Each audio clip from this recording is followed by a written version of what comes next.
The librarian's voice cut through the afternoon silence like a blade.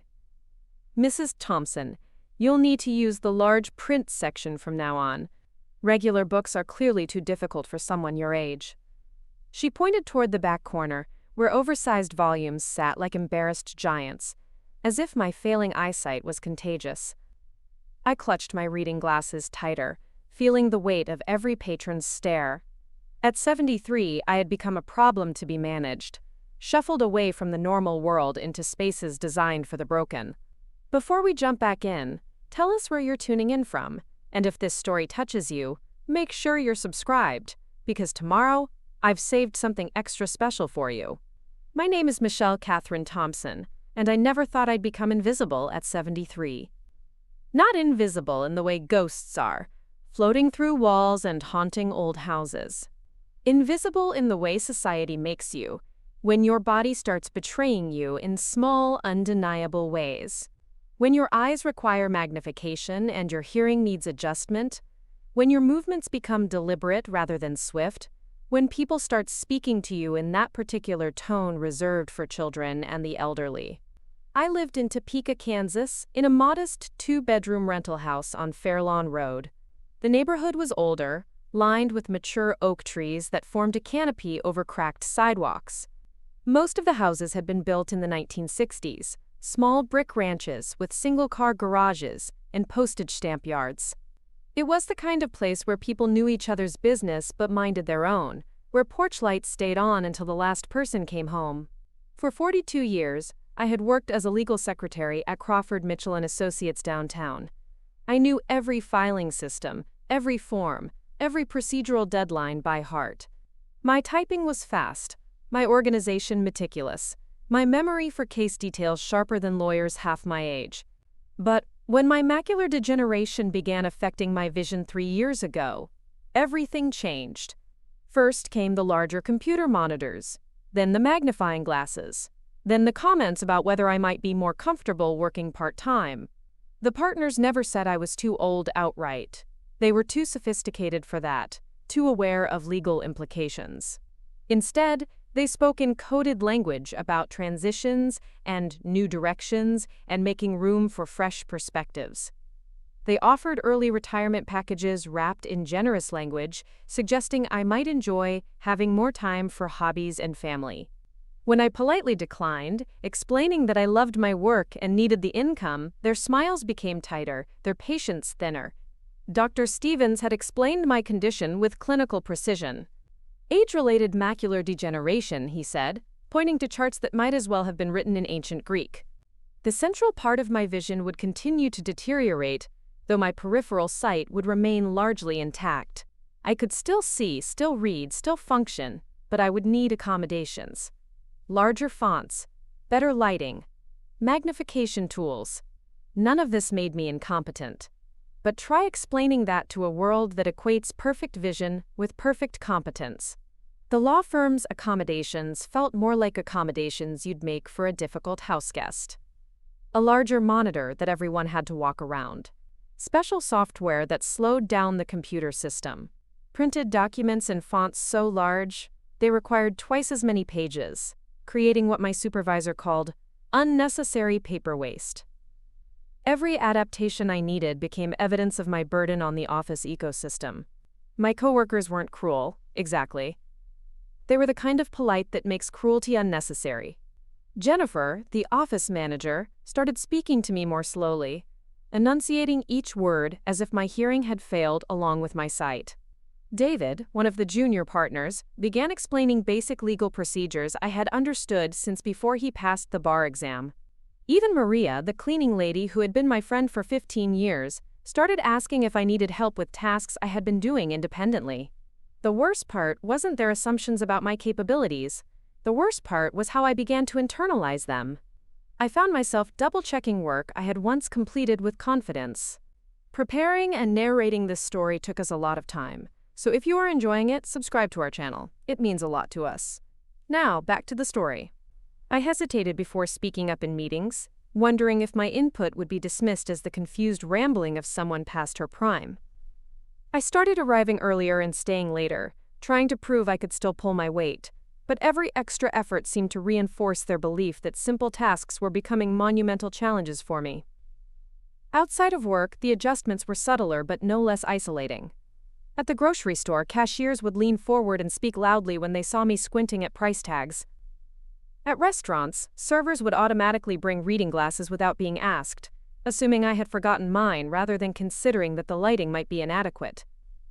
Even my own neighbors began treating me differently, offering to carry groceries I was perfectly capable of managing, asking if I was doing okay with a concern that felt more like pity.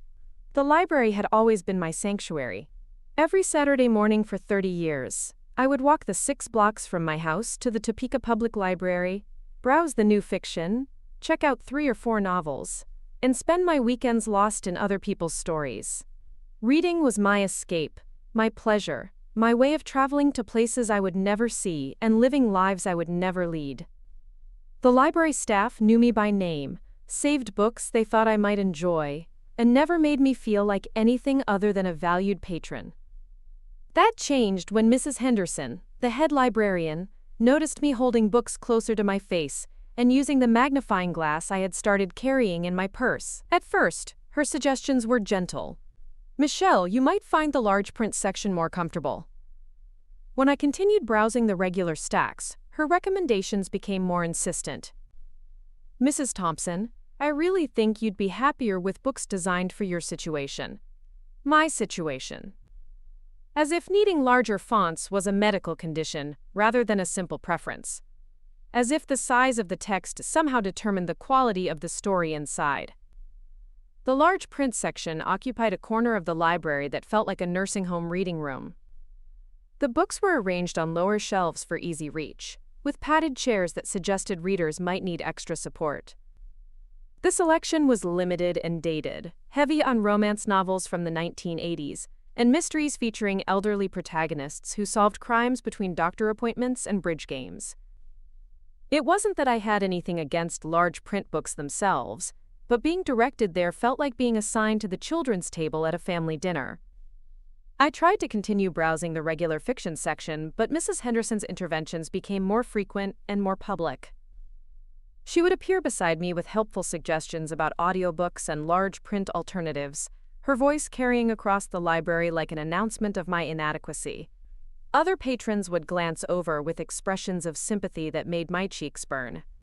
I felt like I was being managed, corralled into a space deemed appropriate for someone of my declining abilities. The breaking point came on a Thursday afternoon in October. I was reaching for a new novel by an author I had been following for years when Mrs. Henderson approached with her usual arsenal of alternatives. "Mrs. Thompson," she said loudly enough for half the library to hear, "I've told you before that regular books are clearly too difficult for someone your age. You need to use the large print section from now on." The word "need" hung in the air like an ultimatum. Not might prefer or could try, but need, as if she were prescribing medicine for a chronic condition. The other patrons in the aisle stopped their browsing and turned to watch the spectacle of an elderly woman being put in her place. I felt my face flush with embarrassment and something deeper, something that tasted like rage swallowed too many times. "I can read perfectly fine," I said, my voice quieter than I intended. "I just need better lighting sometimes." Mrs. Henderson's smile had the practiced patience of someone dealing with a difficult child. "I understand this is hard to accept, but we have rules about patron safety. I can't have you straining your eyes or having accidents because you can't see properly." Accidents? As if reading a regular book might cause me to trip and fall. As if the act of squinting at normal-sized text posed some kind of physical danger to myself and others. Her concern was wrapped in language that sounded caring but felt like condescension, the kind of protective oversight that strips away dignity in the name of safety. I left the library that day without checking out any books. I walked home slowly, my hands shaking not from age but from the familiar feeling of being diminished. At 73, I had become someone who needed to be managed rather than served. Someone whose preferences mattered less than other people's assumptions about my limitations. That evening, I sat in my living room surrounded by books I had collected over the years. Books with regular-sized fonts that I could still read with patience and proper lighting. I thought about all the small surrenders I had been making, all the ways I had been allowing other people to define what I could and couldn't do. At work, at the store, at the library, everywhere I went, people were making decisions about my capabilities based on their discomfort with aging rather than any real assessment of my abilities. I had spent my entire career working with legal documents, contracts, and fine print that required careful attention to detail. I had read mortgage papers, divorce decrees, and partnership agreements that could make or break people's lives. I had caught errors that younger lawyers missed, had spotted inconsistencies that saved clients thousands of dollars. But now, because I needed a magnifying glass to read comfortably, I was being treated like someone who couldn't handle a simple library book. The irony wasn't lost on me. I had spent 4 decades reading some of the most complex legal language ever written, documents where every word mattered and every clause could change someone's life. But somehow, fiction novels were now too challenging for my declining mind. I picked up one of my favorite books, a worn copy of a mystery novel I had read at least 5 times. The pages were yellowed and the spine was cracked, but I could still make out every word. The story was still engaging, the characters still vivid, the plot still clever. Nothing about my capacity to enjoy literature had changed, except other people's perception of that capacity. As I sat there reading by the warm light of my table lamp, using the magnifying glass when needed and enjoying every page, I realized something important. The problem wasn't my vision, the problem was the way other people saw me. They looked at my magnifying glass and saw incompetence. They looked at my age and saw decline. They looked at my careful movements and saw someone who needed to be protected from herself. But I knew better. I knew that needing accommodations didn't mean needing supervision. I knew that aging didn't automatically equal incompetence. I knew that I was still the same person who had successfully managed complex legal cases for 4 decades, who had raised 3 children as a single mother, who had bought and maintained her own home, who had navigated life's challenges with intelligence and grace. The library incident was just the latest in a series of small humiliations, but it crystallized something I had been feeling for months. I was tired of being treated like a problem to be solved, rather than a person to be respected. I was tired of having my capabilities questioned by people who had never bothered to actually assess them. I was tired of being pushed aside, managed, and contained. Most of all, I was tired of accepting it. That night, I made a decision. I would not be returning to the large print section. I would not be limiting my choices to accommodate other people's discomfort with my aging process. I would not be allowing myself to be managed by people who confused accommodation with diminishment. I had spent my career learning that knowledge was power, that understanding your rights was the first step to protecting them. I had seen too many people accept unfair treatment because they didn't know they had alternatives. I had witnessed too many cases where someone's life was changed, not by what they couldn't do, but by what they didn't know they could do. As I prepared for bed that night, I walked past the small desk in my bedroom where I kept important papers. Bank statements, insurance policies, tax documents, the deed to my house. All of them printed in regular-sized fonts that I read without difficulty when properly lit. All of them proof that I was still capable of handling the complex details of my own life. I thought about Mrs. Henderson's assumption that regular books were too difficult for someone my age. I thought about the way she had made that determination without ever actually testing my ability to read them. I thought about how many other assumptions people were making about what I could and couldn't handle. But mostly, I thought about all the legal documents I had read over the years, all the contracts and agreements and policies that had shaped people's lives. I thought about how much power resided in understanding the fine print, in knowing your rights, in being able to read and comprehend the language that governed everything from employment to housing to basic civil liberties. If they wanted to treat me like someone who couldn't handle regular books, perhaps it was time to show them exactly what kinds of documents I could read just fine. As I drifted off to sleep, I had no idea that within a few weeks I would be using my 42 years of legal experience in ways I had never imagined. I had no idea that my battle over library books would lead to discoveries that would change not just my life, but the lives of everyone who had ever underestimated what an elderly woman with a magnifying glass could accomplish. I had no idea that sometimes, when people push you into a corner, they forget to check what you might be cornered with. And I had no idea that the same failing eyesight that made me a burden at the library would soon make me the most feared tenant advocate in Topeka, Kansas. But I was about to find out. The week after the library incident, things at Crawford, Mitchell & Associates took a sharper turn. I arrived Monday morning to find my desk had been moved. Not relocated to a better spot with improved lighting as I might have hoped, but shifted to a corner near the supply closet where the fluorescent bulb flickered intermittently and cast shadows across everything. Jennifer, the office manager, explained it cheerfully as part of a optimization initiative, but the message was clear enough.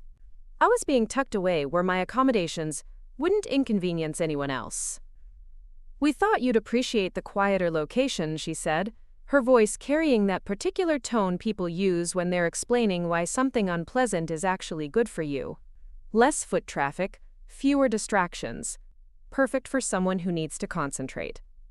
I wanted to point out that my hearing was fine, that I had never complained about distractions, that in fact I preferred being in the center of office activity, where I could stay informed about ongoing cases. But I had learned over the past few months that objecting to these helpful changes only seemed to reinforce their belief that I was becoming difficult to work with. So I smiled and thanked her, then spent my lunch break repositioning my desk lamp and adjusting my computer screen to compensate for the poor lighting. The isolation was immediate and obvious. Conversations that I used to be part of now happened without me. Case updates that I used to receive firsthand now came filtered through other people, often hours or days late. When clients came to the office, they were directed to other secretaries, even for matters I had been handling for years. I found myself becoming a repository for the mundane tasks that no one else wanted to handle, filing that could wait indefinitely, data entry that wasn't time-sensitive, organizing that could be done away from the active workflow of the office. David, the junior partner who had started treating me like a confused grandmother, began leaving me notes instead of verbal instructions. Not emails, which I handled perfectly well, but handwritten notes in his careful block printing as if cursive might be too challenging for my deteriorating faculties. "Please file these when you have time," he would write across folders of documents. "No rush. Take your time." The patronizing capitals felt like shouting in reverse, the kind of loud gentleness you use with someone you don't expect to understand normal communication. Even worse were the conversations I wasn't supposed to overhear. The supply closet was adjacent to the small conference room where the partners held their informal meetings, and sound carried through the thin walls more clearly than they realized. I began to understand that my transition was being actively discussed and planned.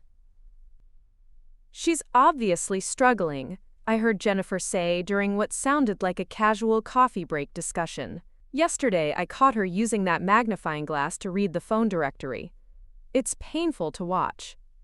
"The clients notice," David added. Mrs. Patterson specifically asked if Michelle was feeling all right. She said it seemed like she was having trouble following the conversation. This was news to me. Mrs. Patterson was a longtime client whose divorce case I had helped manage for over a year. During our last interaction, she had seemed perfectly satisfied with my assistance, had even complimented my attention to detail. But apparently my careful note-taking, which I did to ensure accuracy rather than because of memory problems, had been interpreted as confusion. "We need to think about what's best for everyone," said a voice I recognized as Robert Crawford, the senior partner. "Michelle has been with us a long time, and we want to be respectful, but we also have responsibilities to our clients and our other staff members." Responsibilities. As if my presence had become a liability they needed to manage, rather than an asset they valued. I sat at my relocated desk, supposedly focused on filing, and listened to them discuss my future as if I were a broken piece of office equipment they were trying to decide whether to repair or replace. The conversation continued in fragments over several days, They discussed the possibility of reducing my hours, creating a consulting position that would let me work from home on special projects, or offering an enhanced retirement package that would make leaving more attractive. None of these discussions included my input or acknowledged that I might have preferences about my own career trajectory. The enhanced retirement package materialized the following week, presented to me in Robert Crawford's office with the kind of solemnity usually reserved for delivering medical diagnoses. The offer was generous enough to make it clear they really wanted me to accept it, but not so generous that I could afford to stop working entirely. It was calculated to make leaving feel like the reasonable choice, while ensuring I couldn't comfortably refuse if I needed the income. "We want you to know how much we value your contributions over the years," Robert said, sliding the folder across his mahogany desk. "This package reflects our appreciation for your long service and our desire to help you transition into this next phase of your life." Next phase. As if aging were a scheduled program with predetermined stages. As if turning 73 automatically enrolled me in some kind of mandatory life transition whether I wanted it or not. He spoke about the package as if it were a gift rather than a pressure tactic, as if they were doing me a favor by encouraging me to leave the job I still loved and needed. I took the folder home that evening and spread the papers across my kitchen table under the bright overhead light. With my magnifying glass, I read every word of the offer carefully, using the same attention to detail I had applied to legal documents for 4 decades. The language was professionally crafted, legally sound, and designed to make acceptance feel inevitable. There were deadlines for response, restrictions on returning to similar employment, and non-disclosure clauses that would prevent me from discussing the circumstances of my departure. Most tellingly, there was a section about mutual agreement that described my retirement as a voluntary decision made in consultation with management for the benefit of all parties. If I signed, I would be agreeing that leaving was my choice, that I was satisfied with the arrangement, and that I had no complaints about my treatment during my final months of employment. It was a legal document designed to protect them from any suggestion that I had been pushed out because of my age or disability. I set down my magnifying glass and leaned back in my chair, feeling something I hadn't experienced in years. Not anger exactly, but a cold, analytical fury that reminded me why I had been good at my job. They had underestimated my ability to read their carefully worded offer, to understand its implications, to recognize it for what it really was. They thought my vision problems meant I couldn't see the bigger picture, but legal training teaches you to look beyond surface language to underlying intentions. The retirement package wasn't a gift, it was a buyout. They wanted me gone, but they wanted to accomplish it without legal exposure or ethical complications. They wanted me to collaborate in my own dismissal, to agree that I was choosing to leave rather than being forced out. Most of all, they wanted to avoid any suggestion that they were discriminating against me because of age or disability. But I could read just fine. I could understand complex legal language, analyze contractual obligations, and spot attempts at manipulation. The same skills that had made me valuable to their clients for 42 years were still intact, even if they chose not to recognize them. I didn't sign the papers that week, or the next. Instead, I began paying closer attention to the subtle ways my work environment was being altered to encourage my departure. My computer access was restricted to certain files, ostensibly for security reasons, but effectively limiting my ability to assist with complex cases. My phone calls were increasingly screened by other staff members who had offered to help clients I had worked with for years. Even my desk supplies were rationed, with requests for basic items like paper and pens routed through Jennifer as if I might be hoarding office materials. The message was clear and consistent. I was being managed out of my position through a series of small indignities designed to make staying feel impossible. Each change was presented as a reasonable accommodation or administrative necessity, but the cumulative effect was to transform my job from a source of professional satisfaction into a daily reminder of my supposed inadequacy. The library situation deteriorated in parallel with my work troubles. Mrs. Henderson had apparently decided that our previous conversation constituted a formal policy agreement, because she began intercepting my visits to the regular fiction section with increasing frequency and firmness. She would appear beside me like a helpful ghost, offering to assist me in finding appropriate books from the large print collection. "Mrs. Thompson, I thought we discussed this," she would say, her voice carrying the patient disappointment of a teacher dealing with a repeatedly disobedient student. You know the large print section is where you belong now. Belong. As if books were organized by the perceived capabilities of their readers rather than by subject or author. As if there were separate literary worlds for people with different visual acuities, separate stories deemed appropriate for those who needed magnification.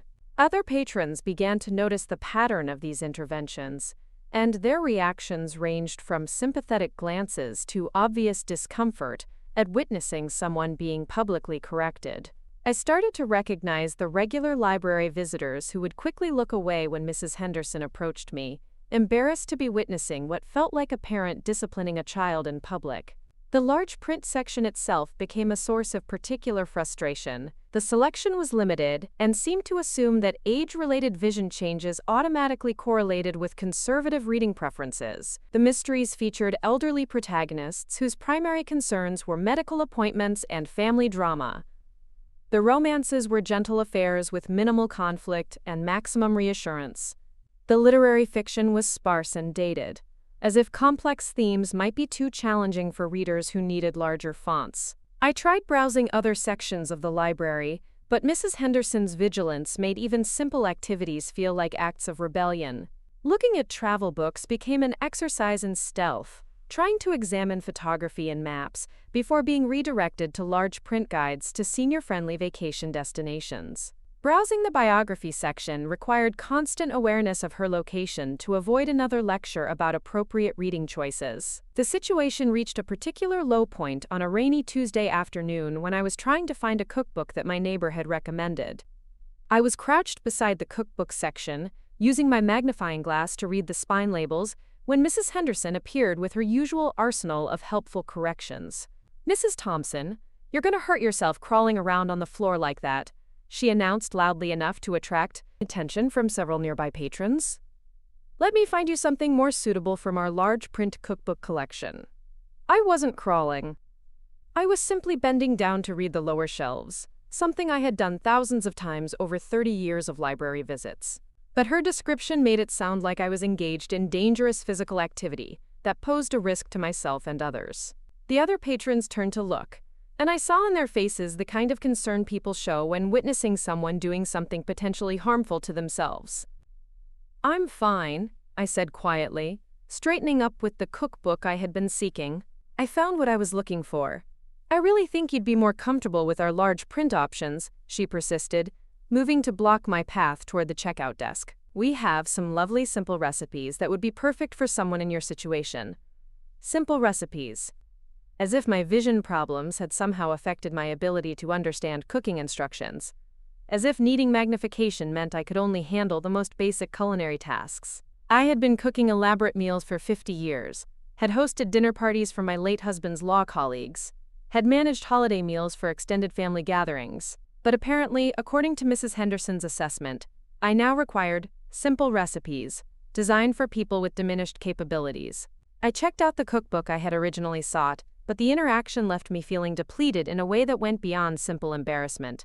It was the accumulation of these moments, the steady drip of assumptions about my limitations, the constant need to prove that I was still capable of making basic decisions about my own life. That evening, I sat in my kitchen with the cookbook open beside me, using my magnifying glass to read a recipe for beef stew that involved 15 ingredients and several hours of preparation.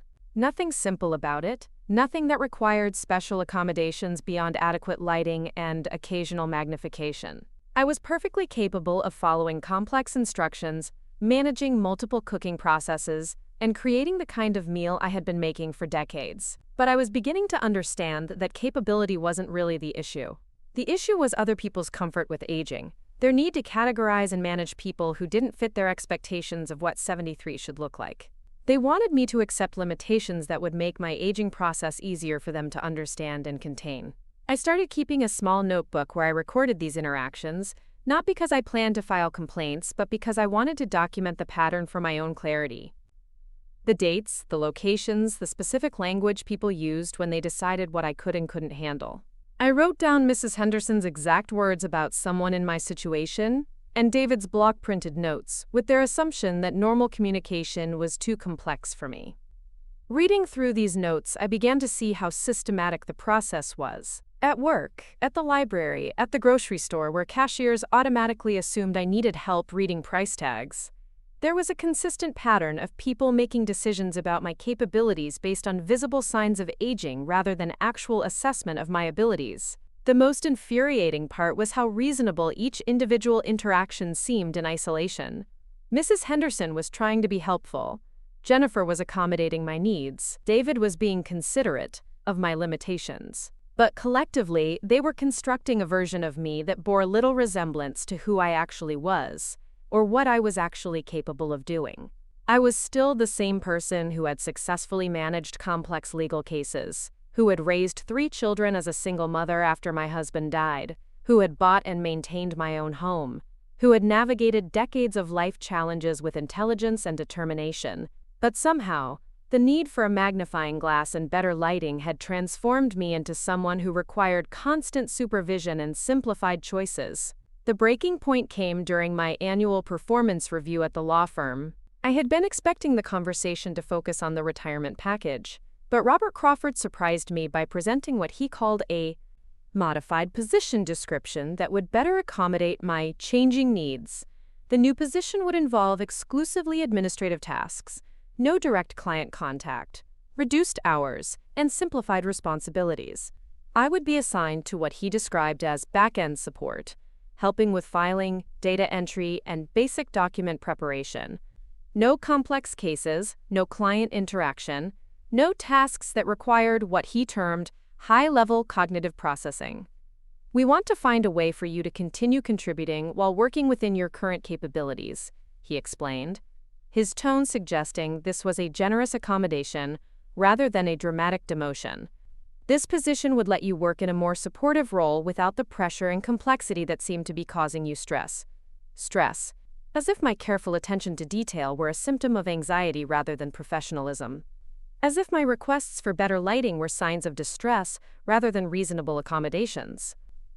He had reframed my competence as stress and my accommodations as evidence of declining ability. The modified position came with a corresponding salary reduction, fewer benefits, and what amounted to a complete elimination of everything that had made my job satisfying and challenging. It was designed to be just attractive enough to avoid claims of constructive dismissal, while being just unpalatable enough to encourage me to take the retirement package instead. I asked for time to consider both options, and Robert agreed with the kind of patience that suggested he expected me to need extended time to understand simple concepts. As I walked back to my relocated desk near the supply closet, I realized that I was being given a choice between leaving entirely or staying in a position that bore no resemblance to the career I had built over 4 decades. That evening, I spread both offers across my kitchen table and read them again with my magnifying glass. The retirement package and the modified position description represented 2 different ways of managing the same problem, which was my presence in a workplace that no longer wanted to accommodate my aging process. But as I read through the carefully worded documents, I began to notice something interesting. Both offers assumed that I would need extensive time to understand their implications, that I might require assistance in making such a complex decision, that I would be grateful for any arrangement that allowed me to maintain some connection to the workplace that had been my professional home for so long. They had calculated these offers based on their assessment of my diminished capabilities, my presumed desperation to maintain employment, and my expected gratitude for their continued tolerance of my presence.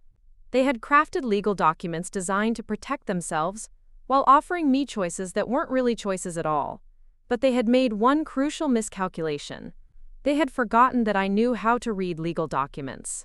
They had forgotten that I understood the difference between accommodation and discrimination, between generous offers and calculated pressure tactics, between genuine concern and institutional liability management.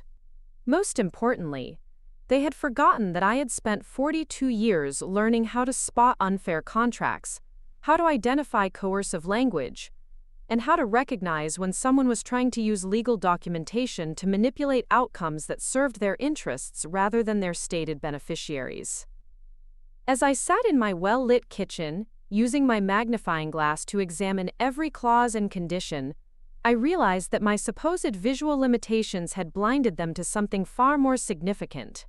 They had focused so intently on what they perceived as my declining abilities that they had completely overlooked the capabilities I retained. I could still read. I could still analyze. I could still think clearly and strategically about complex problems. And I was beginning to understand that the very accommodations they found so burdensome might actually represent advantages they had never considered. After all, when you're accustomed to reading fine print under difficult conditions, you develop a particular skill for noticing details that other people miss. When you're used to advocating for your own needs in environments that resist accommodation, you learn to identify leverage points that others overlook. And when people consistently underestimate your capabilities, they sometimes forget to be careful about what information they leave where someone with excellent attention to detail might find it. I was about to discover just how much important information had been left lying around, waiting for someone with the right skills and motivation to read it carefully. The discovery happened on a Thursday morning while I was cleaning out my filing cabinet at home, looking for my old tax returns to help calculate the real value of the retirement package.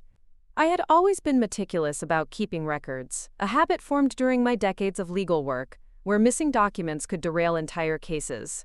My home office was organized with the same precision I had brought to Crawford, Mitchell & Associates, with clearly labeled folders arranged in logical sequences that made finding information quick and efficient. I was reaching for a folder of property tax statements when my fingers brushed against something I had forgotten was there. A thick manila envelope wedged behind the hanging files, yellowed with age and sealed with tape that had become brittle over the years. The label, written in my own careful handwriting, read, "Rental Properties Research, 1987.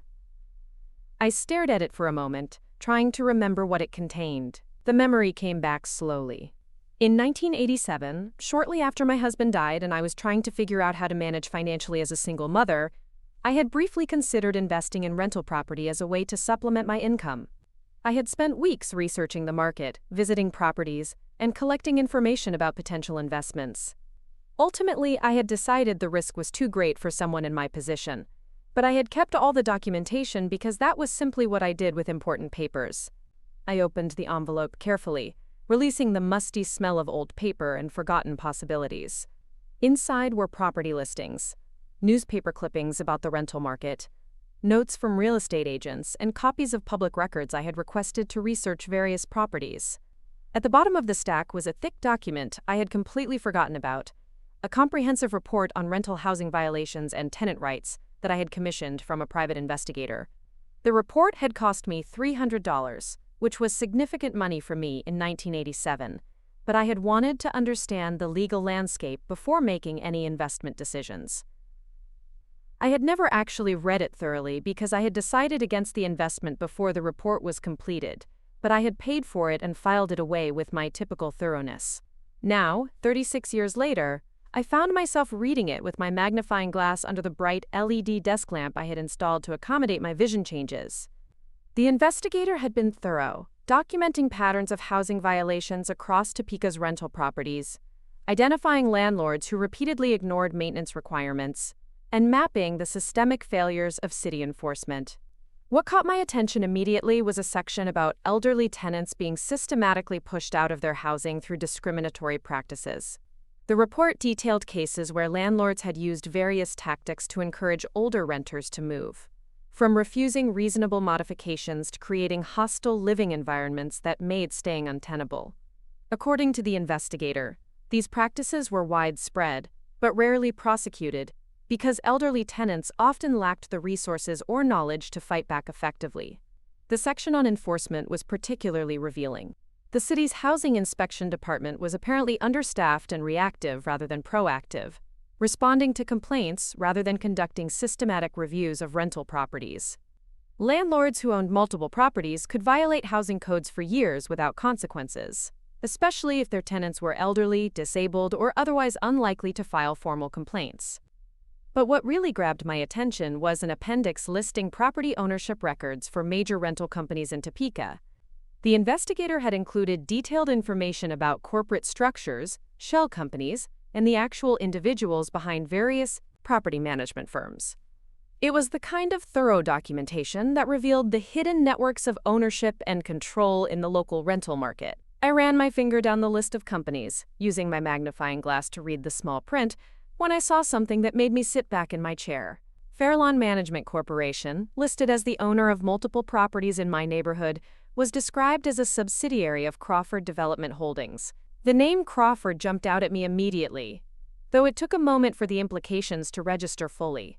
I reached for the phone book, something I still kept despite everyone's migration to online searches, and looked up Crawford Development Holdings. There was no listing, which wasn't surprising for a holding company. But I remembered that Robert Crawford, the senior partner at my law firm, had mentioned real estate investments during office conversations over the years. I had never paid much attention because his business dealings outside the firm weren't relevant to my work, but now I was curious about potential connections. I pulled out my laptop and began searching online for information about Crawford Development Holdings and Fairlawn Management Corporation. The internet had become much more useful for research since 1987, and within an hour I had assembled a clearer picture of the corporate relationships involved.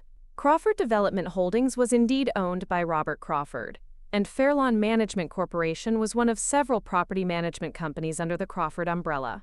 According to public records available through the county assessor's website, Fairlawn Management owned or managed over 200 rental properties in Topeka, making it one of the largest residential landlords in the city.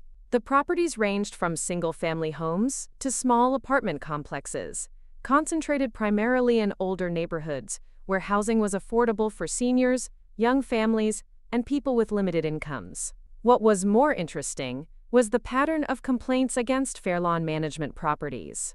I spent the rest of the morning searching through city records, court filings, and consumer complaint databases, using my legal research skills to trace the documentation trail. Fairlawn Management had been cited repeatedly for housing code violations, had faced multiple lawsuits from tenants, and had been involved in numerous eviction proceedings over the past 5 years. The eviction records were particularly revealing. Fairlawn Management seemed to specialize in evicting elderly tenants, often using technical lease violations or claims of property damage to justify removal. According to court documents, many of these evictions were contested by tenants, who claimed they were being forced out because of age discrimination. But few of the cases had been successfully defended because the tenants lacked adequate legal representation. I printed out several court cases and spread them across my kitchen table, reading through them carefully with my magnifying glass. The pattern was clear and consistent. Elderly tenants would experience maintenance problems in their apartments. When they requested repairs, they would be told that modifications weren't possible or that the problems were caused by their own misuse of the property. Instead of making repairs, Fairlawn Management would begin documenting minor lease violations and building cases for eviction. The lease violations were often absurd. Tenants were cited for having too many prescription bottles on bathroom counters, for using mobility aids that allegedly damaged floors, for having visitors during inappropriate hours. One woman had been evicted for hanging laundry on her balcony, despite having no access to laundry facilities in her building. Another had been removed for excessive water usage that turned out to be caused by a leak that Fairlawn Management had refused to repair. But what made these cases particularly disturbing was the legal representation involved. In nearly every eviction proceeding, Fairlawn Management had been represented by Crawford, Mitchell, and Associates. My own law firm had been systematically evicting elderly tenants from properties owned by the senior partner, using technical legal maneuvers to remove people who were protected by fair housing laws but lacked the resources to defend themselves effectively. I sat back in my chair and tried to process what I was reading. For years, I had been working for a firm that was helping to displace exactly the kind of vulnerable tenants I was becoming myself. I had typed eviction notices, filed court documents, and processed legal papers that removed elderly people from their homes based on discriminatory practices disguised as legitimate business operations. The irony was staggering. While Robert Crawford and his partners were pushing me toward retirement because of concerns about my competence and reliability, they were simultaneously using their legal expertise to evict other elderly people who were facing similar challenges with aging and accommodation. They saw people like me as problems to be managed, rather than individuals with rights to be protected. I pulled out my magnifying glass and began reading through the eviction cases more carefully, looking for patterns in the legal strategies Crawford, Mitchell, and Associates had used.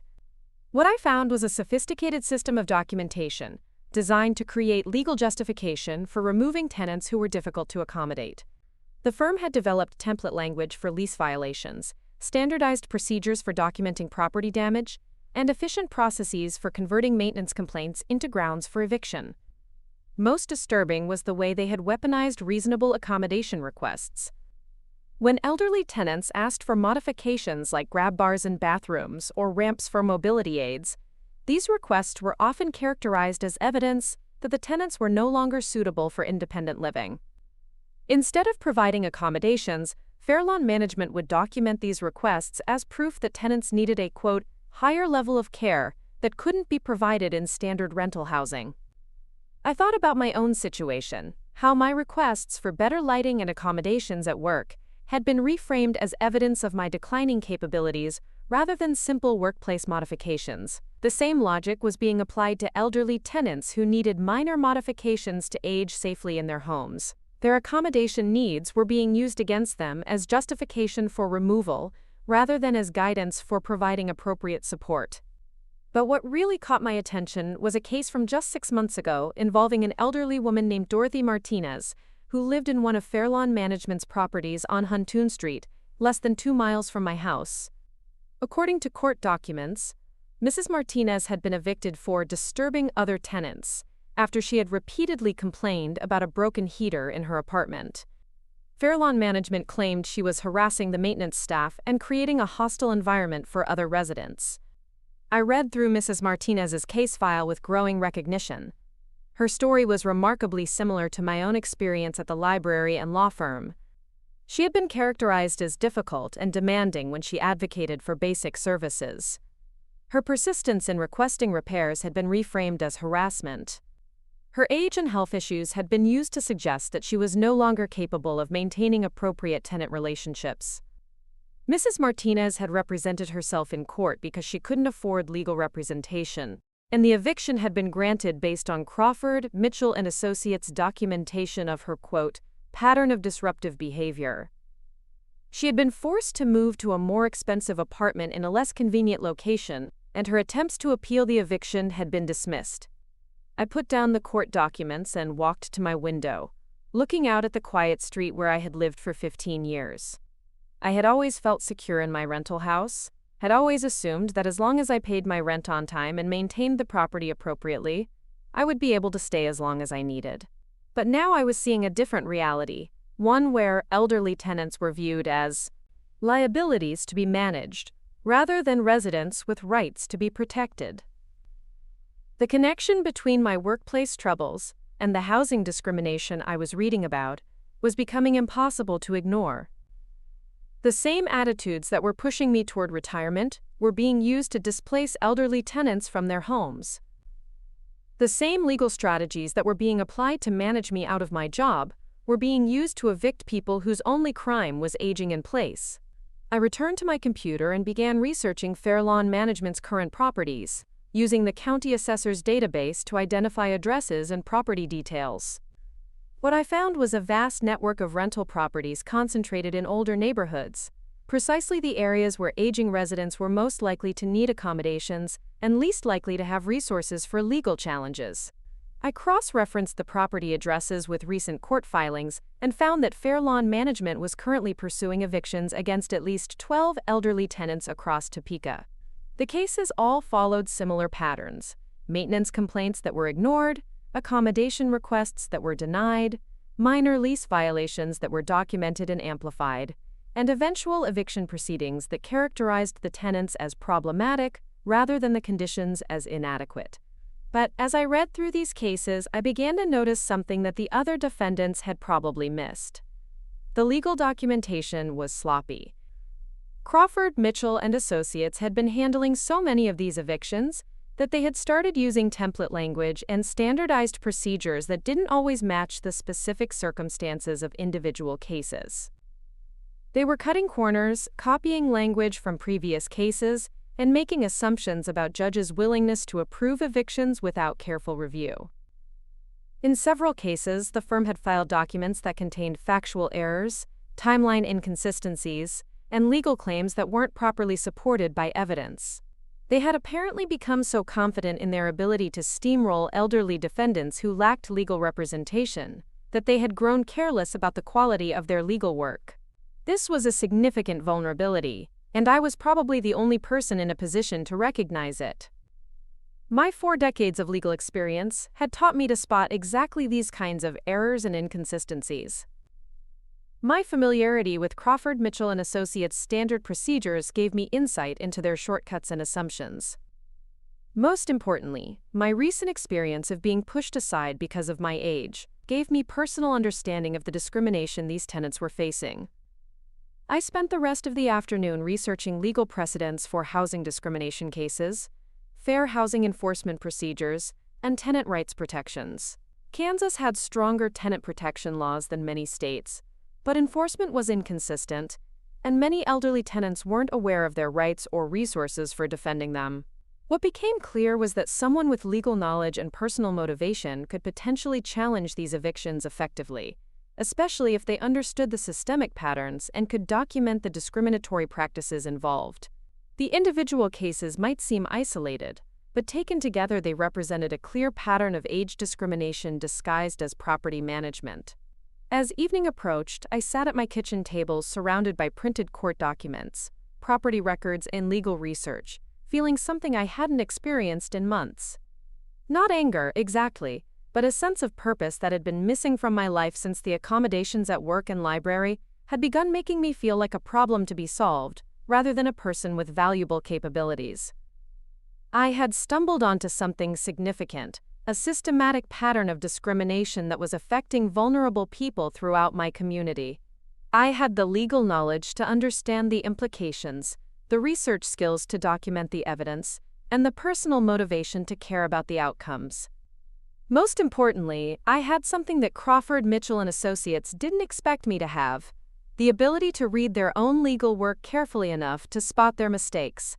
They had been so focused on my vision problems and my need for accommodations that they had forgotten I still knew how to practice law. They had been so concerned about my declining capabilities that they had overlooked the expertise I retained. They had pushed me aside professionally while simultaneously creating a legal vulnerability they hadn't anticipated would be discovered by someone with exactly my background and skills. I thought about Mrs. Martinez and the 11 other elderly tenants currently facing eviction, all of them representing themselves against a law firm that specialized in these cases. I thought about the dozens of previous tenants who had been displaced through similar tactics, forced from their homes, because they lacked the knowledge and resources to fight back effectively.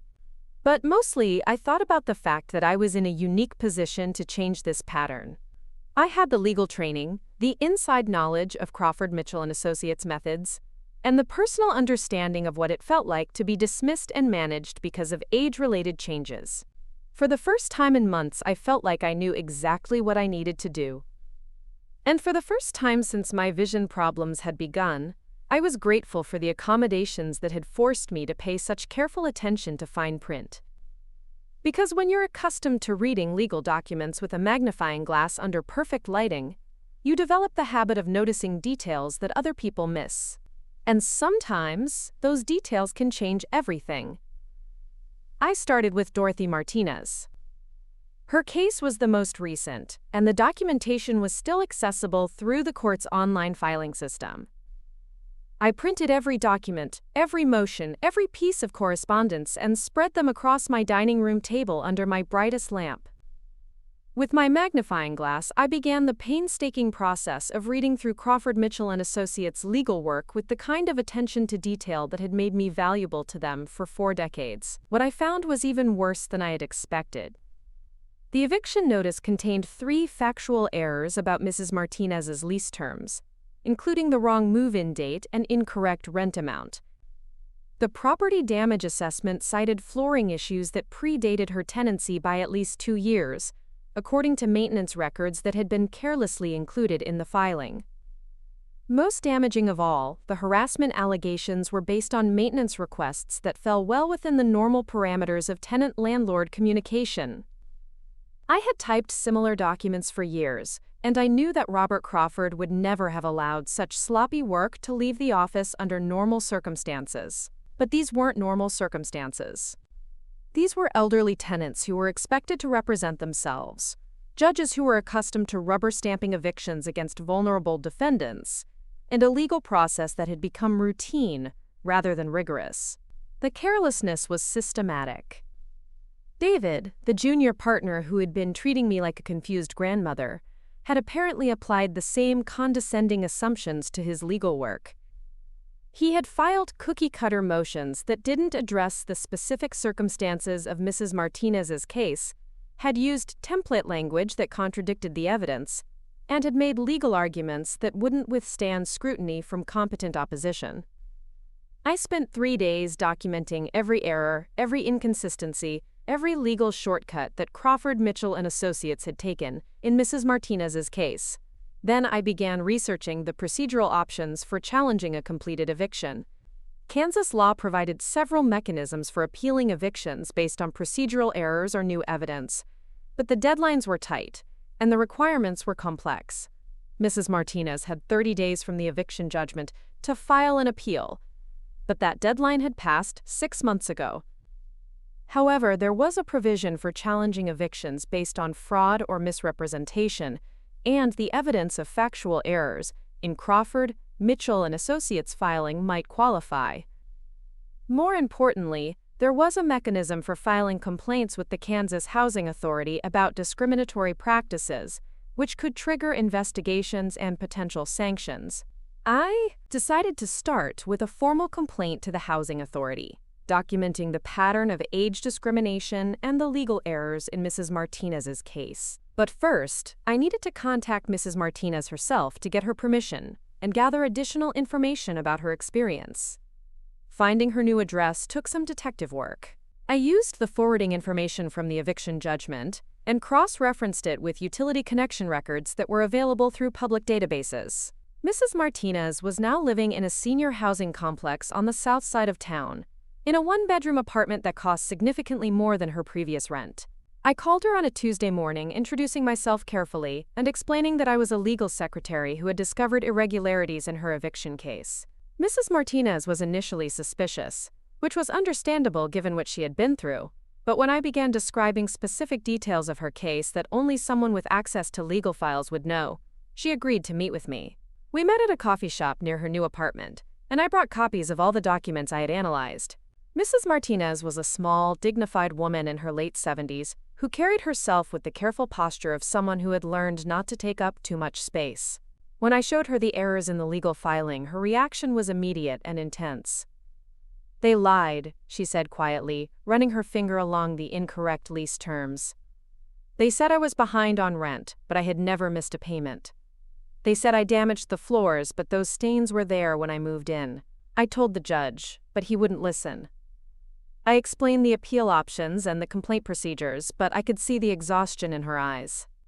She had already fought this battle once, had already endured the humiliation of being characterized as a problematic tenant, had already suffered the disruption and expense of being forced to move. The idea of going through additional legal proceedings was overwhelming. "I just want to be left alone," she said. "I can't afford to hire a lawyer, and I can't go through all that again by myself." I understood her reluctance completely, but I also understood that her case was part of a larger pattern that was affecting other elderly tenants throughout the city. If we could successfully challenge the eviction and expose the discriminatory practices, it might prevent similar situations for other vulnerable tenants. "What if you didn't have to go through it alone?" I asked. "What if someone with legal experience could handle the filings and represent your interests?" Mrs. Martinez looked at me carefully. "Are you a lawyer?" "No," I said honestly, "but I've worked with lawyers for 42 years, and I know how to research legal issues and prepare documents.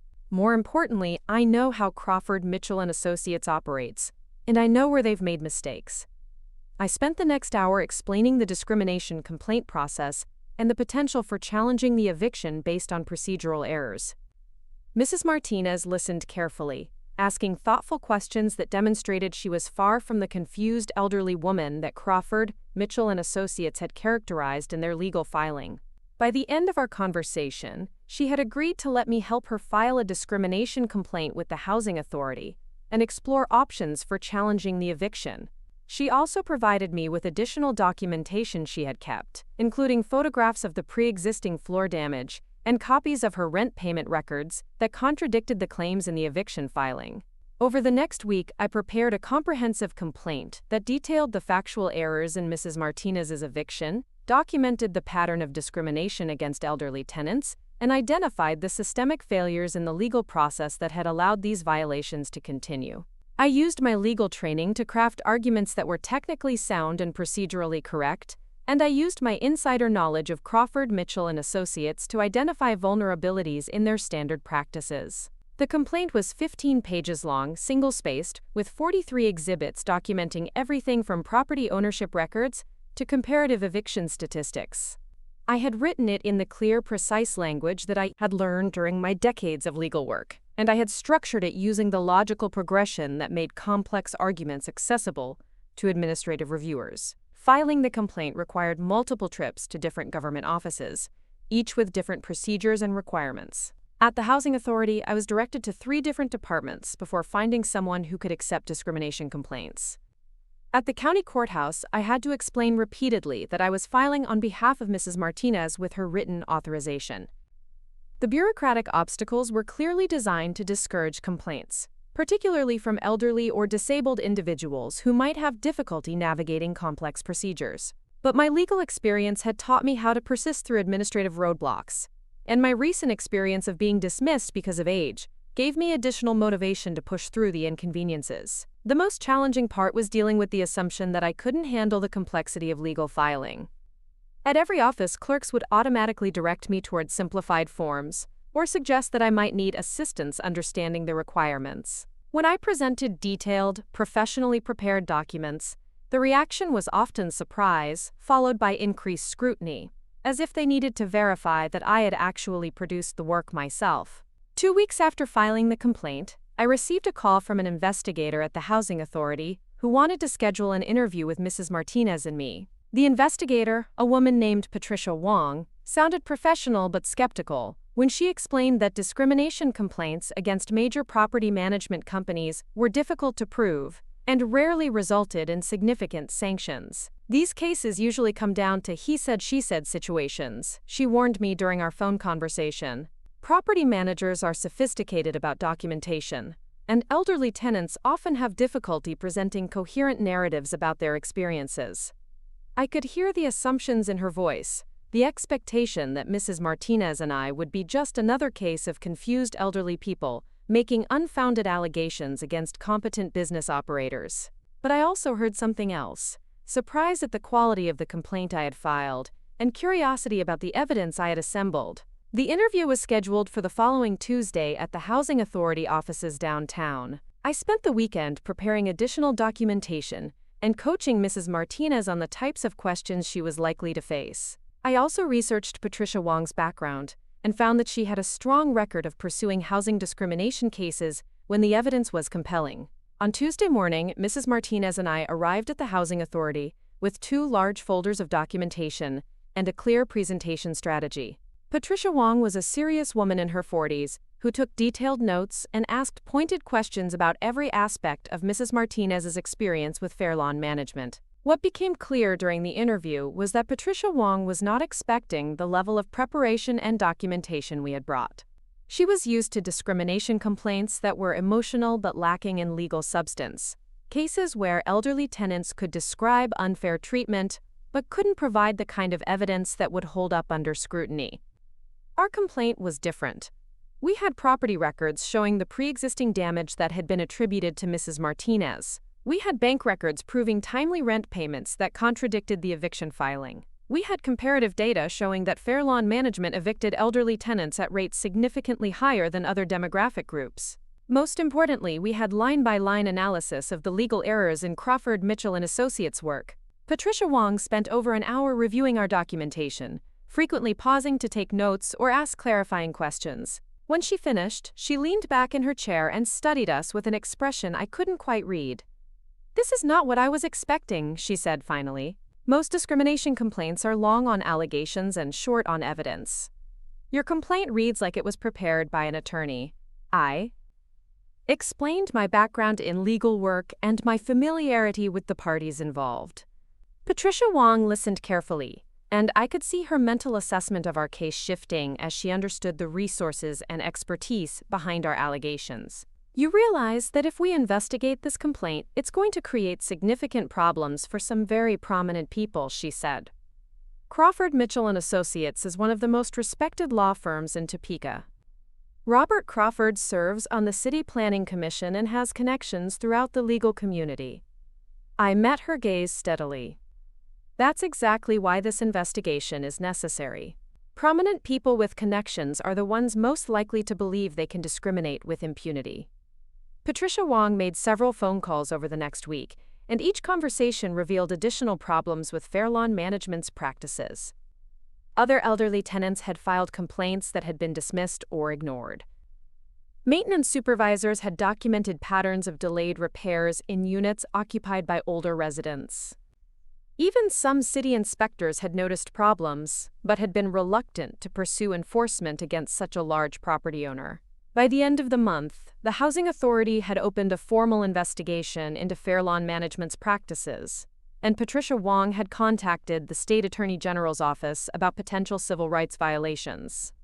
More importantly, word of the investigation had begun circulating through Topeka's legal community, creating exactly the kind of uncomfortable attention that Crawford, Mitchell & Associates had been trying to avoid. The first sign that my actions were having an impact came during a routine visit to the law firm to clean out my desk and return office materials. Jennifer, the office manager, was unusually cold when she greeted me, and several attorneys who had always been friendly suddenly seemed too busy to acknowledge my presence. Robert Crawford called me into his office before I left, ostensibly to discuss final details of my departure, but the conversation quickly shifted to other topics. "Michelle, I understand you've been helping some former clients with housing issues," he said, his tone carefully neutral. "I want to make sure you understand the confidentiality obligations that continue after your employment ends. I had never signed any confidentiality agreements beyond the standard employment terms, and my research had been based entirely on public records rather than privileged information. But Robert Crawford's concerns suggested that my investigation was creating problems he hadn't anticipated." "I'm not sure what you're referring to," I said honestly.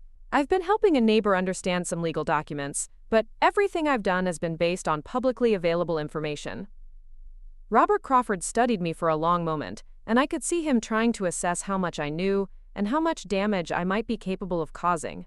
The conversation was brief, but the subtext was clear. They were worried about what I might do with my insider knowledge of their practices. Over the next few weeks, the pressure on Fairlawn Management intensified. The Housing Authority investigation had uncovered documentation of systematic discrimination against elderly tenants, and the State Attorney General's office had opened its own civil rights inquiry. Local media had picked up the story, and Robert Crawford's dual role as law firm partner and property owner was attracting the kind of scrutiny that made prominent people very uncomfortable. But what really accelerated the situation was my decision to contact the other elderly tenants who were currently facing eviction from Fairlawn Management properties. Using the court records I had researched, I was able to identify 12 active cases where elderly tenants were representing themselves against Crawford, Mitchell & Associates. I reached out to each of these tenants, offering to help them review their legal documents and understand their options. What I found was a consistent pattern of errors, shortcuts, and discriminatory practices that made each case vulnerable to challenge. Mrs. Rodriguez had been accused of property damage that was actually caused by a plumbing leak that Fairlawn Management had refused to repair. Mr. Kim had been cited for lease violations that weren't actually specified in his rental agreement. Mrs. Johnson had been characterized as disruptive for requesting wheelchair accessibility modifications that were required by law. Each case followed the same template approach that Crawford, Mitchell & Associates had used with Mrs. Martinez, and each case contained the same types of legal errors that could be challenged by someone with the knowledge and persistence to fight back effectively. I began helping all 12 tenants document the errors in their cases and file appeals based on procedural violations and discriminatory practices.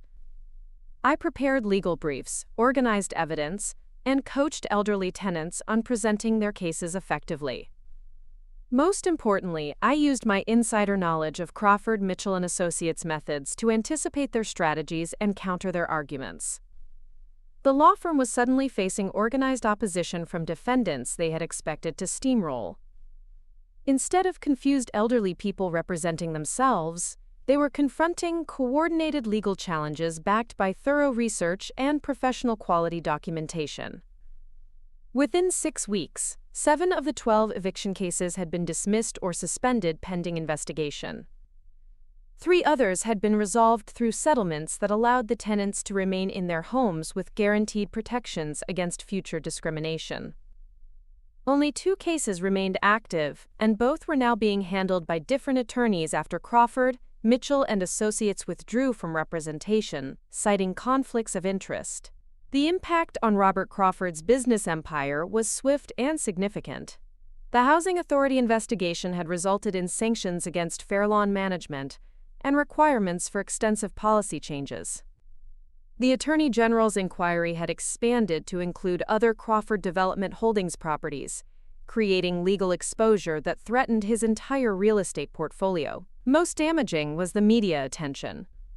Local newspapers had picked up the story of elderly tenants fighting back against discriminatory evictions, and Robert Crawford's name was appearing in headlines that questioned his business practices and professional ethics. The City Planning Commission had quietly asked him to step down from his position, and several clients had transferred their business to other law firms. But the real measure of my success wasn't the institutional changes or the media coverage. It was the phone call I received from Mrs. Martinez on a Thursday evening 6 weeks after we had first met. "Michelle," she said, her voice stronger than I had ever heard it. "I got a letter from Fairlawn Management today. They want to settle my case. They're offering to pay for my moving expenses and provide a positive rental reference." I smiled as I listened to her describe the settlement offer. It wasn't a complete victory, but it was acknowledgement that she had been wronged and compensation for the harm she had suffered.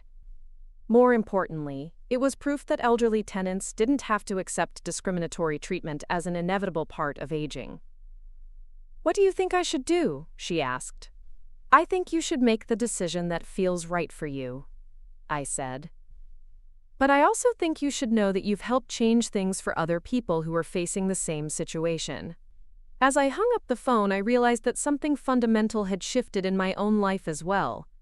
For months, I had been allowing other people to define my capabilities and limit my choices based on their assumptions about aging and accommodation. I had been accepting diminished roles and simplified tasks because I had internalized their belief that my value was declining along with my vision. But fighting for Mrs. Martinez and the other elderly tenants had reminded me of something important. My legal skills hadn't diminished. My ability to research complex issues and prepare detailed documentation hadn't disappeared. My capacity for strategic thinking and problem-solving remained as strong as ever. The accommodations I needed for my vision weren't signs of declining competence. They were simply tools that allowed me to continue doing work I was still very good at.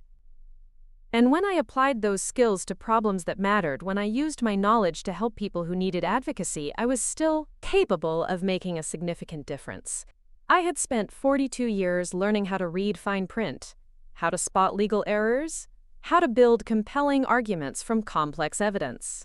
Those skills didn't become less valuable when I started needing a magnifying glass to use them effectively. If anything, my recent experiences with discrimination had given me additional insights that made me more effective at identifying and challenging similar patterns. I understood what it felt like to be dismissed and underestimated, which made me a better advocate for other people facing the same treatment. But most importantly, I had learned that fighting back didn't require dramatic confrontations or public battles.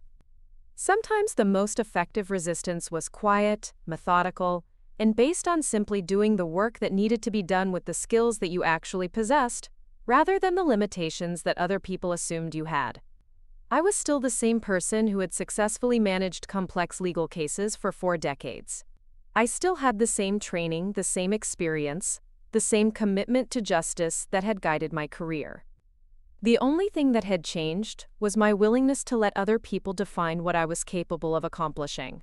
And that was a change I intended to make permanent. The formal recognition came in an unexpected way. 3 months after the Housing Authority investigation concluded, I received a call from the Kansas Legal Aid Society asking if I would consider joining their volunteer advocate program. Word had spread through the legal community about the elderly tenant cases, and they needed someone with my specific combination of skills and experience to help other vulnerable clients navigate housing discrimination issues. "We've been following your work with the Fairlawn management cases," said the program director, a woman named Janet Morrison, whose voice carried genuine respect. "The quality of your legal analysis and documentation has been remarkable. We have dozens of similar cases where elderly and disabled tenants need exactly the kind of advocacy you've been providing." I accepted their offer immediately, but not before negotiating terms that acknowledged my accommodation needs. I would work from home using my own equipment, set my own schedule to accommodate my energy levels, and focus specifically on cases involving age discrimination and accessibility issues. They would provide legal backup when needed, but I would have primary responsibility for case research, document preparation, and client advocacy. The conversation felt revolutionary in its simplicity. Instead of being managed around my vision needs, my accommodations were being integrated into a work structure that maximized my effectiveness.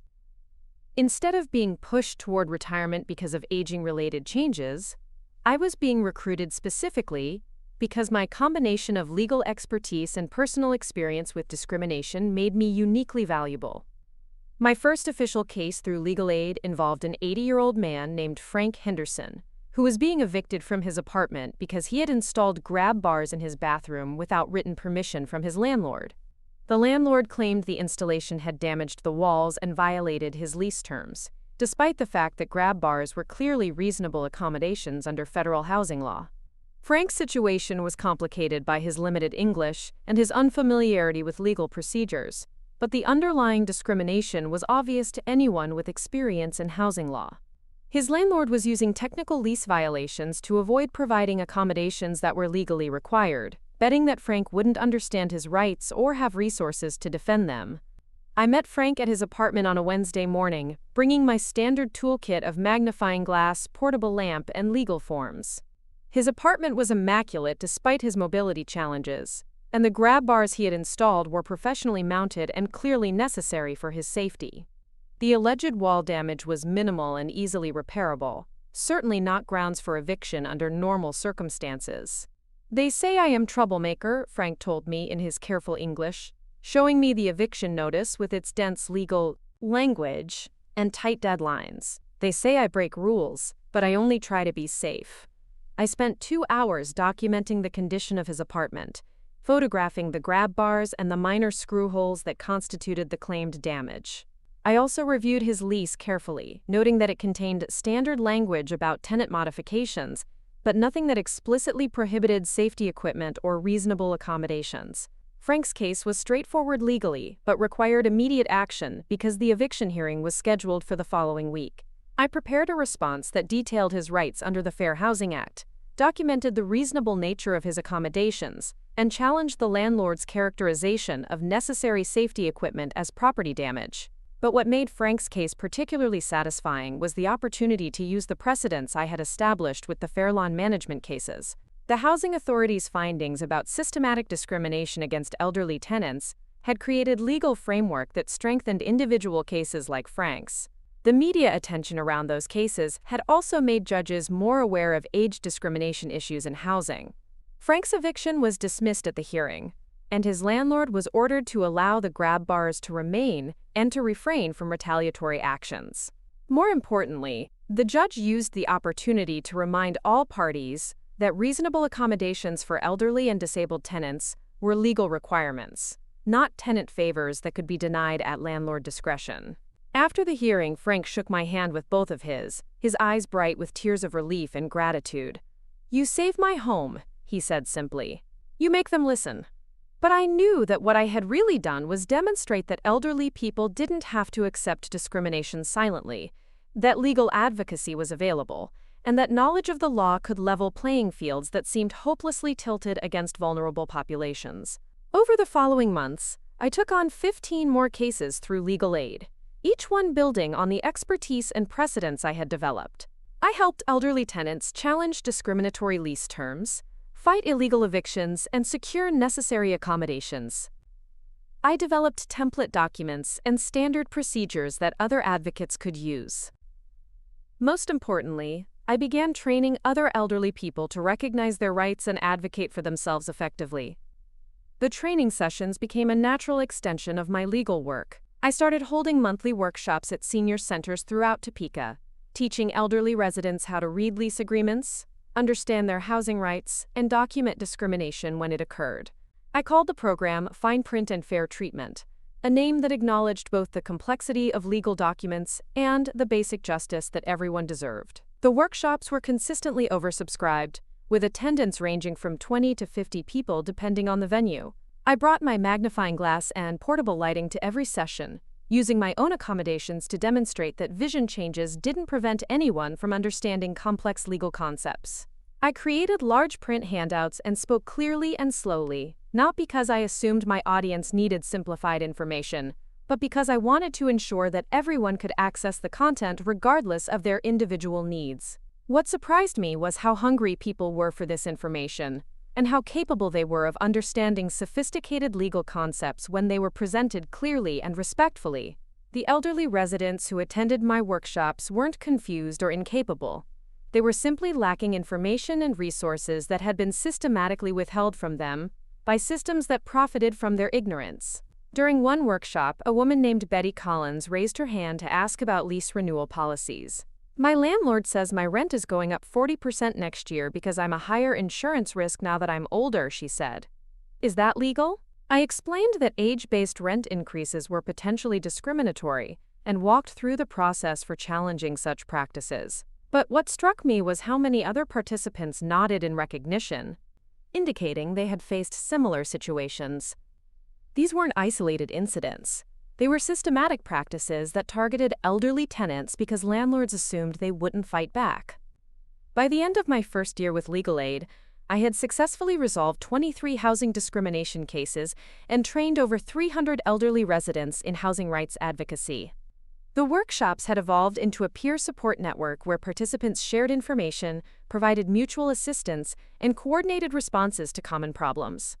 The impact went beyond individual cases. Property management companies throughout Topeka had begun revising their policies and training their staff on fair housing requirements, largely because the cost of defending against well-prepared discrimination complaints had become prohibitive. Several major landlords had proactively reached out to legal aid to review their practices and ensure compliance with accessibility requirements. Most significantly, the city had appointed a fair housing coordinator position specifically to address discrimination issues affecting elderly and disabled residents. The coordinator worked directly with legal aid and community organizations to identify problematic practices and develop enforcement strategies that protected vulnerable tenants. My personal transformation had been equally dramatic. I had gone from feeling invisible and diminished to being recognized as a community advocate and legal expert. Instead of being pushed toward retirement, I was being consulted by attorneys, invited to speak at conferences, and recruited to serve on housing policy committees. The irony wasn't lost on me that my greatest professional success had come after I was deemed too impaired to continue in my previous job. The same careful attention to detail that had been characterized as evidence of declining capability at Crawford Mitchell and Associates was now being celebrated as meticulous legal research. The accommodations that had been treated as burdensome workplace problems were now being recognized as practical tools that enabled high-quality work. But the most meaningful change was in how I saw myself. I had stopped apologizing for needing better lighting or magnification tools. I had stopped accepting other people's assumptions about what I could and couldn't accomplish. I had stopped allowing my value to be defined by my limitations rather than my capabilities. The library situation had resolved itself naturally. Mrs. Henderson had retired 6 months earlier, and the new head librarian had completely different policies about patron accommodation. When I returned to check out books from the regular fiction section, using my magnifying glass as needed, no one questioned my choices or directed me toward age-appropriate alternatives. During one visit, a young librarian noticed me reading spine labels with my magnifying glass and offered to help me find specific books. Her offer was respectful and practical, focused on saving me time rather than protecting me from inappropriate choices. When I thanked her but explained I enjoyed browsing, she simply smiled and said, "Let me know if you need anything." It was such a small interaction, but it represented everything that had changed in my life. I was being treated as a competent adult who happened to need visual accommodation, not as an elderly person who required management and simplification. The legal work had also given me a new perspective on aging and accommodation. Through my cases and workshops, I had met dozens of elderly people who were navigating age-related changes with creativity, determination, and dignity. They weren't victims of inevitable decline. They were individuals adapting to changing circumstances while maintaining their independence and autonomy. I had learned that accommodation wasn't about accepting limitation. It was about using available tools and resources to continue doing the things that mattered. My magnifying glass wasn't a symbol of failure. It was a technology that enabled continued engagement with complex information. Better lighting wasn't a special need. It was an environmental modification that improved performance. Most importantly, I had discovered that experience and expertise don't diminish with age. They accumulate and deepen. My 4 decades of legal work hadn't become less valuable when I started needing visual accommodations. If anything, my knowledge had become more valuable because I had learned to apply it more strategically and effectively. On a quiet Sunday morning, exactly 1 year after I had first challenged Mrs. Martinez's eviction, I sat in my kitchen reading the newspaper with my magnifying glass and proper lighting. The paper contained a feature article about the Fair Housing Coordinator Program and its success in addressing discrimination against elderly tenants. My name was mentioned prominently as one of the advocates who had helped establish the program. I thought about the journey from feeling invisible in the library's large print section to being recognized as a community leader in housing advocacy. The path hadn't been straight or easy, but it had been based on a simple principle: refusing to accept other people's limitations on what I could accomplish. I had learned that fighting discrimination didn't require dramatic confrontation or public protest. Sometimes the most effective resistance was simply continuing to do excellent work while refusing to be diminished by other people's assumptions.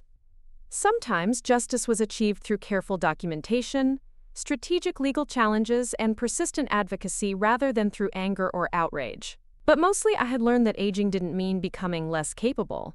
It meant becoming differently capable. The accommodations I needed weren't evidence of decline.